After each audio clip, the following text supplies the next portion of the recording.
कृपा को अनुभूति में नहीं ले रहे।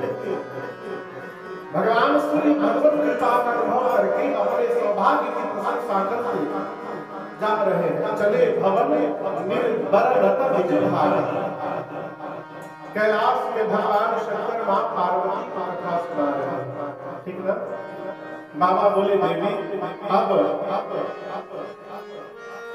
अब मैं आपको अपनी चोरी की कथा सुनाता हूं। किसने कहा? मां बोली प्रभु आप चोरी भी करते हैं। शंकर भगवान बोले एक बात मैं अब तक आपसे छिपा के रखा, मैंने आपको बताया नहीं। मां ने पूछा कौन सी बात? बाबा कहते हैं देवी जब राम के अवतार लिए थे ना, मैं भी दर्शन करने चला गया था। मां बोली हमको छोड़कर अकेले क्यों चले गए? बाबा अकेले नहीं गए, अकेले गए। मां बोली मेरे रहते किसके साथ चले गए? शंकर जी कहते हैं देवी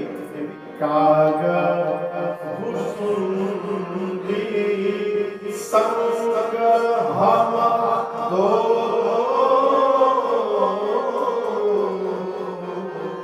क्या बोले? काग भूषुंडी जी के साथ मैं गया, ये नहीं बोले कि मेरे साथ भूषुंडी गए। यदि शंकर जी बोलते कि मेरे साथ भूषुंडी गए तो बाबा फंस जाते होम मिनिस्ट्री में। मां बोलती यदि उनको लेके जा सकते हैं तो हम लोग क्यों नहीं लेके गए? तो बाबा कितने सावधान, ये नहीं बोले मेरे साथ भूषुंडी गए, नहीं। काग भूषुंडी संग हम उनके साथ मैं गया। मां बोली जाने के लिए भूषुंडी मिले थे, वो कौवा है। क्यों कौवा? करो यहाँ हमारे पास भी एक बात कैमरा रिकॉर्ड। अरे अब बोल दिए सबके भीतर सब दूरी होगा।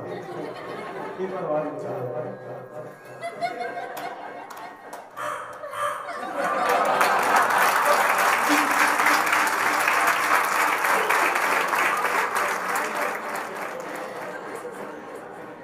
हम भी सब लेके चलते हैं।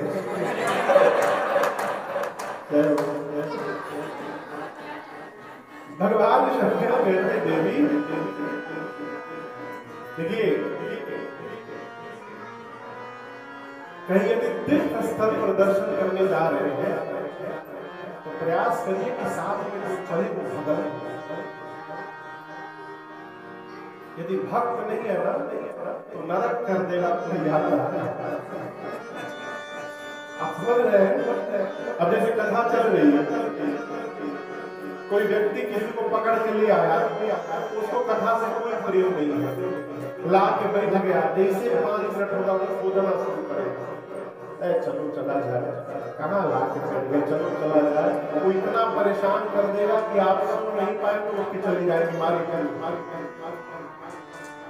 भगवान शंकर कहते देवी यात्रा उसी के साथ करनी चाहिए जिससे हमारा चित्त और चरित्र दोनों मिलता है। भगवान शंकर और कागभूषुंडी जी ये दोनों राम जी के भगत हैं। और राम जी में भी कौन से राम जी? छोटे वाले राम जी। शंकर जी कहते हैं वंदम बाल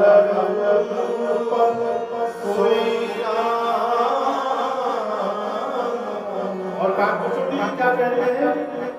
इष्ट देव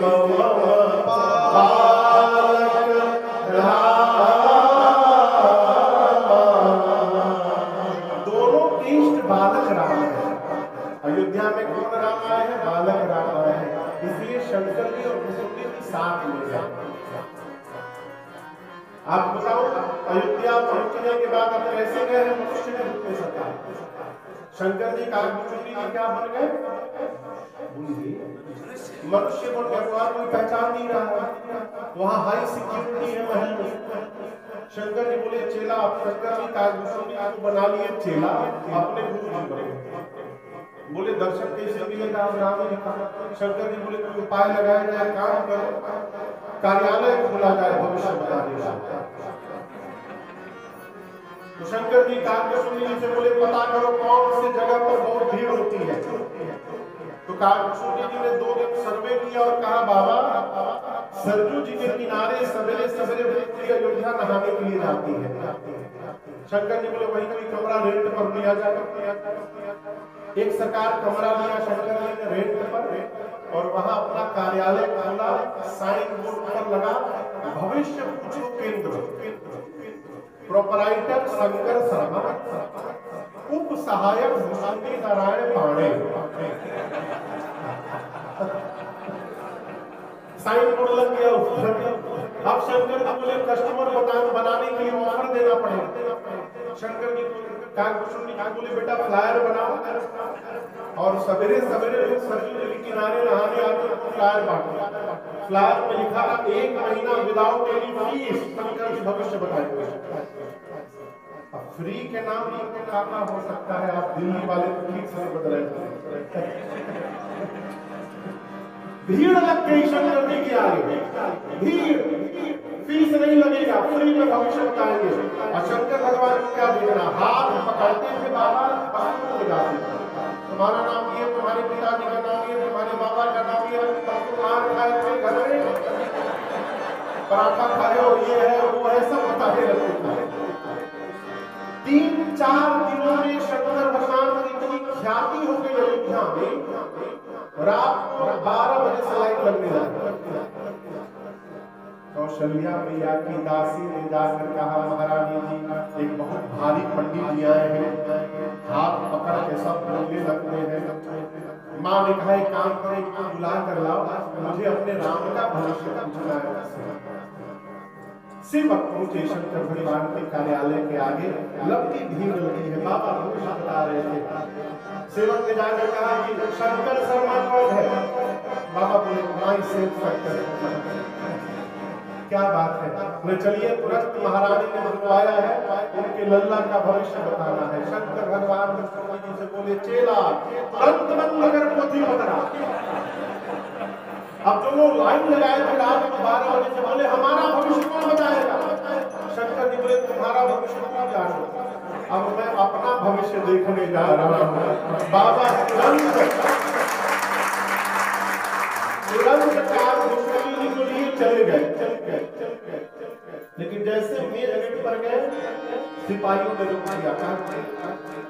आप दोनों में से शंकर शर्मा कौन है? शंकर जी बोले मैं। सिपाही बोले केवल आपके नाम का इतना पास बना है, आपका चेहरा नहीं आएगा। शंकर जी बोले चेहरे को बाहर रखिए। काकभूषुंडी बोले बाबा आए साथ में भीतर जाने की बारी बाहर रखिए।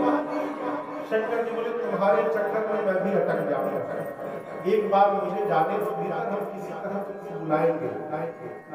बाबा भीतर गए, कौशल्या मैया ने पांव पखारा, पूजन किया, दिव्य आसन पधराया और जैसे मेरे राघव जी को मैया गोद में लेकर के आई है, बाबा देखा गदगद हो गए, पर ब्रह्म का दर्शन हुआ। लेकिन आप दर्शन करिए राम के जितने शंकर जी को काकभूषुंडी जी की आगा है कि मेरा चेला विवाह देखा। माँ लेकर आई, बोली बाबा मेरे बच्चे का भाग्य बताइए। शंकर जी बोले गड़बड़ है। माँ क्या गड़बड़ है? बच्चे में गड़बड़ नहीं है, बात ये है महारानी जी कि मेरा जितना पोथी पकड़ा है सब मेरा चेला लेके बाहर बैठा है, हम अकेले कैसे कुछ कर सकते हैं? वो चेला भूख निकालता है तो मैं पढ़ता हूं, एक बार यदि वो अंदर आ जाए। माँ बोली अभी बुलवाऊंगी। काकभूषुंडी की वाइफ का एंट्री हुई, पहुंचे काकभूषुंडी जी, बाबा देख के गदगद हो गए। काकभूषुंडी जी बनी मन बोले धन्यवाद। शंकर जी के गोद में माँ ने राम जी को दिया, बाबा हाथ को लेकर ऐसे गोद में लेकर के राम जी का एक हाथ देख रहे थे। अब काकभूषुंडी जी सोच रहे हैं कि बाबा अकेले अकेले लुट रहे हैं, हमको कुछ नहीं मिल रहा है। काकभूषुंडी जी ने कौशल्या मैया से कहा नमस्ते, myself Bhushundi Narayan Pandey, I am from Uttarakhand, Nilgiri पर्वत। काकभूषण जी बोले आपको नहीं पता मेरे गुरु जी हाथ की रेखा के स्पेशलिस्ट है, अब मैं पाँव की रेखा का स्पेशलिस्ट हूं। तो यदि